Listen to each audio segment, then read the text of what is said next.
This is part 3 of 5 of chapter 10 of 20,000 Leagues Under the Sea. Captain Nemo called. A steward appeared. The captain gave him orders in that strange language which I did not understand. Then turning toward the Canadian and Conseil, "A repast awaits you in your cabin," said he. "Be so good as to follow this man. And now, Monsieur Aronnax, our breakfast is ready. Permit me to lead the way." "I am at your service, Captain." I followed Captain Nemo, and as soon as I had passed through the door, I found myself in a kind of passage lighted by electricity, similar to the waist of the ship.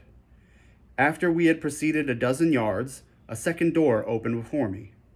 I then entered a dining room, decorated and furnished in severe taste.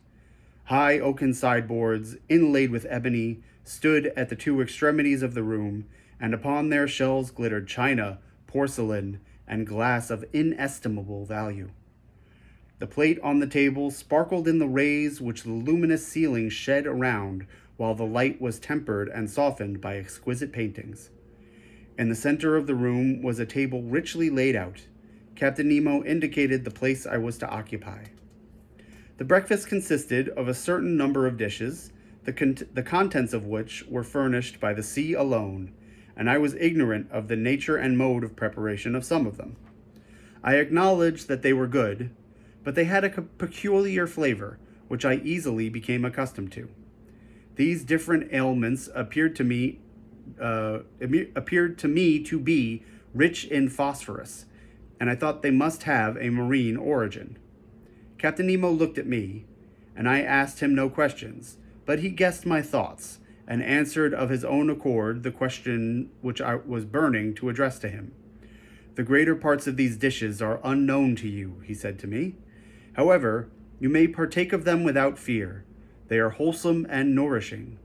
For a long time I have renounced the food of the earth, and I am never ill now. My crew, who are healthy, are fed on the same food." "So," said I, "all these eatables are the produce of the sea?" "Yes, Professor. The sea supplies all my wants.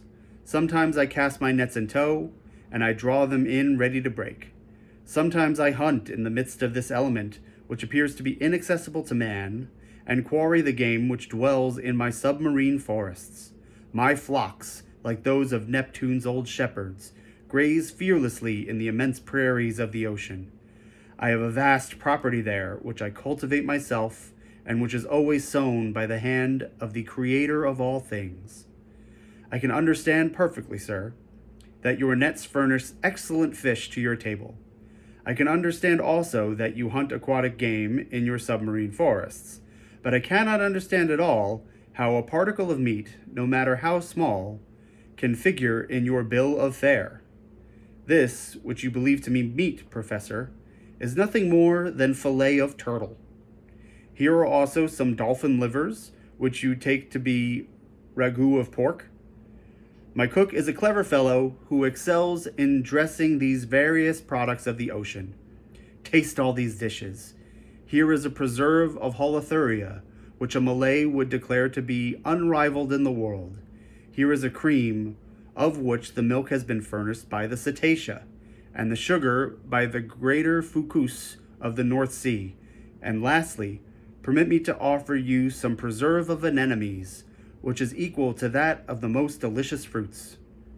I tasted more from curiosity than as a connoisseur, while Captain Nemo enchanted me with his extraordinary stories.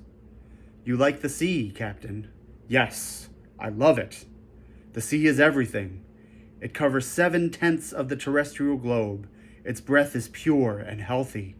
It is an immense desert, where man is never lonely, for he feels life stirring on all sides. The sea is only the embodiment of a supernatural and wonderful existence. It is nothing but love and emotion. It is the living infinite, as one of your poets has said. In fact, Professor, nature manifests herself in it by her three kingdoms, mineral, vegetable, and animal. The sea is a vast reservoir of nature. The globe began with sea, so to speak, and who knows if it will not end with it. It is a supreme tranquility. The sea does not belong to despots. Upon its surface, men can still exercise unjust laws, fight, tear one another to pieces, and be carried away with terrestrial horrors. But at 30 feet below its level, their reign ceases, their influence is quenched, and the power disappears. Ah, sir, live in the bosom of these waters. There only is independence. There I recognize no masters. There I am free. Captain Nemo suddenly became silent in the midst of his enthusiasm, by which he was quite carried away. For a few moments he paced up and down, much agitated. Then he became more calm, regained his accustomed coldness of expression, and turned toward me. "Now, Professor," said he, "if you wish to go over the Nautilus, I am at your service." Captain Nemo rose. I followed him. A double door, contrived in the back of the dining room, opened, and I entered a room equal in dimensions to that which I had just quitted. It was a library. High pieces of furniture of black, violet, and ebony inlaid with brass, supported upon their wide shelves a great number of books uniformly bound. They followed the shape of the room, terminating at the lower part in huge divans covered with brown leather, which were curved to afford the greatest comfort. Light movable desks made to slide in and out at will allowed one to rest one's book while reading. In the center stood an immense table covered with pamphlets, among which were some newspapers already of old date. The electric light flooded everything. It was shed from 4 polished globes half sunk into the volutes of the ceiling. I looked with real admiration at this room, so ingeniously fitted up, and I could scarcely believe my eyes. Thank you, everybody. We'll be back tomorrow with the next part of Chapter 10.